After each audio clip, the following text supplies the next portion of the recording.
Waalaikumsalam. Silakan masuk, Mbak. Silakan duduk, Mbak. Iya. Jauh ya, Mbak, kesininya? Iya, lumayan lah Mbak, jauh. Tadi kesini naik apa emang? Tadi Mbak? jalan terkenal naik motor. Emang rumahnya di mana? Di Tanjung Bintang, Kak. Oh, jauh ya. Iya. Boleh tahu nama Mbaknya ini siapa, Mbak? Oh, nama saya Nurul, Kak. Oh, Iya. Nurul. Jadi gimana, Mbak, kabarnya hari ini? Alhamdulillah, Kak, baik. Jadi kesibukan Mbaknya ini apa? Kalau untuk sehari-hari sih paling cuma ini aja sih, Kak, apa namanya itu, sekolah. Terus kan aku sekolahnya juga mondok. Oh, anak Pondok, mondok. iya. Kelas berapa? Kelas 3 SMA ini, Kak. Oh, udah akhir ya? Iya, udah akhir. Mbak Nurul ini sebelumnya pernah nggak melakukan proses konseling seperti ini? Belum, Kak, belum pernah. Baru pertama kali ini. baru pertama Iya. kali. Oke, jadi saya di sini akan menjelaskan ya, proses konseling itu kami memiliki 3 asas. Yang pertama itu asas keterbukaan. Jadi Mbak Nurul nanti kalau misalnya Mbak Nurul cerita ke saya, Mbak Nurul harus terbuka ya ceritanya. Jadi yang kedua kami memiliki asas kesukarelaan. Jadi Mbak Nurul datang ke sini konsultasi dengan saya itu atas kehendak Mbak Nurul sendiri dan bukan paksaan dari orang lain. Dan yang terakhir yaitu asas kerahasiaan. Jadi apapun yang Mbak Nurul ceritakan kepada saya itu akan menjadi rahasia kita berdua saja. Paham Mbak Nurul sampai di sini? Paham, Kak. Jadi Mbak Nurul, beberapa orang yang konsultasi ke saya itu pada umumnya memiliki masalah. Jadi kalau saya boleh tahu, Mbak Nurul ini ada masalah apa sehingga Mbak Nurul datang ke saya? Jadi ya Kak, saya kan tinggalnya kan yang di pondok pesantren.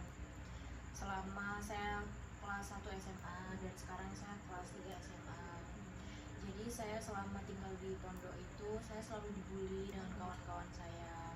Saya tuh selalu dibully Kak di pondok itu gara-gara dari keluarga saya, karena memang dari awal saya di pondok itu dari kelas 1 sampai kelas 3 sekarang ini keluarga saya, orang tua saya terutama tuh tidak menjenguk saya di pondok pesantren. Jadi Kak, saya selama dari kelas 1 SMA sampai kelas 3 ini saya tuh belum pernah dijenguk dengan keluarga saya, terutama orang tua saya.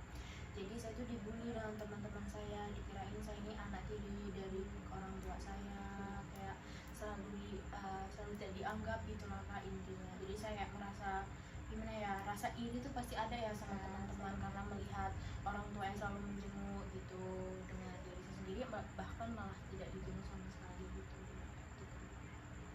Mbak, saya mengerti ya perasaannya Mbak Nurul saat ini bagaimana. Nah, jadi biasanya apa sih Mbak hal yang Mbak Nurul lakukan ketika Mbak Nurul ngerasa sedih nih, ngerasa down ketika Mbak Nurul dibully? Saya kalau dalam situasi seperti itu mungkin saya cuma bisa menangis aja sih Kak, kayak ya bingung juga sih kalau nggak nangis, mungkin ya hanya ngurungin diri dalam kamar gitu, terus kayak nggak mau ketemu dengan orang-orang yang bully saya gitu aja sih Kak, sebenarnya sih nggak ada. Setelah Mbak Nurul nangis itu apa Mbak Nurul merasakan perasaan lega gitu? Iya, lega banget rasanya, kayak gimana ya, kayak kalau dari nangis tuh kayak terbayarkan gitu lah Kak. Nah, jadi gini loh Kak, kenapa kok saya gitu loh yang dibully, padahal tuh saya tuh diem, nggak pernah ganggu mereka, tapi tuh kenapa saya gitu loh Kak yang dibully dengan mereka. Nampaknya Mbak Nurul ini terlihat sangat marah dan kesal ya Mbak ya? Iya bener Kak. Saya tuh kayak pengen ngelawan gitu loh, ngelawan mereka gitu Kak, tapi tuh saya nggak bisa untuk ngelawan mereka. Nampaknya Mbak Nurul ini sangat tertekan ya Mbak? Terus saya juga kalau mau cerita sama temen-temen juga saya bingung Kak mau cerita ke siapa, takutnya malah kayak mereka yang main sama saya tuh malah mereka jadi kena bully dari temen-temen saya itu Kak. Katanya Mbak Nurul ini terlihat sangat bingung ya Mbak di situasi ini. Waktu itu saya juga udah pernah ngomong sekali sama teman saya bahwa soalnya kayak saya tuh pengen ngelawan gitu loh Kak dengan mereka yang ngebully saya, tapi kayak saya tuh ragu, saya tuh kayak masih merasa takut gitu.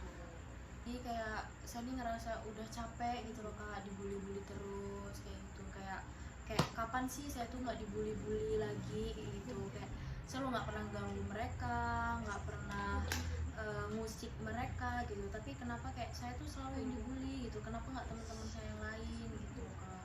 Lalu ya kayak saya jadi kayak bingung gitu loh kak, apa yang harus saya lakuin buat kedepannya gitu agar saya tidak dibully lagi gitu. Terus mbak, Nah, jadi jadi gimana mbak? jadi tuh kayak saya tuh jadi males gitu loh kak mau ngelanjutin apa mondok ini gitu karena kayak kayak apa ya, mental saya tuh kena gitu loh kak karena dibully-bully kayak gitu, jadi kayak saya pengen berhenti aja gitu. Jadi Nurul perasaannya gimana setelah cerita? Cukup lega sih kak karena udah diceritain, lega aja gitu. Tapi Nurul kelihatan kayak masih gelisah gitu. Enggak kok kak, alhamdulillah kayak ya udah cukup membaik lah, kayak kalau udah cerita tuh kayak udah lega gitu. Nurul udah merasa lega ya, alhamdulillah kalau gitu ya. Ya udah kak, kalau kayak gitu saya udah merasa cukup lega dengan adanya saya nyeritain semua permasalahan saya ke kakak. Jadi mungkin saya pamit, saya mau balik lagi ke pondok. Terima kasih ya kak.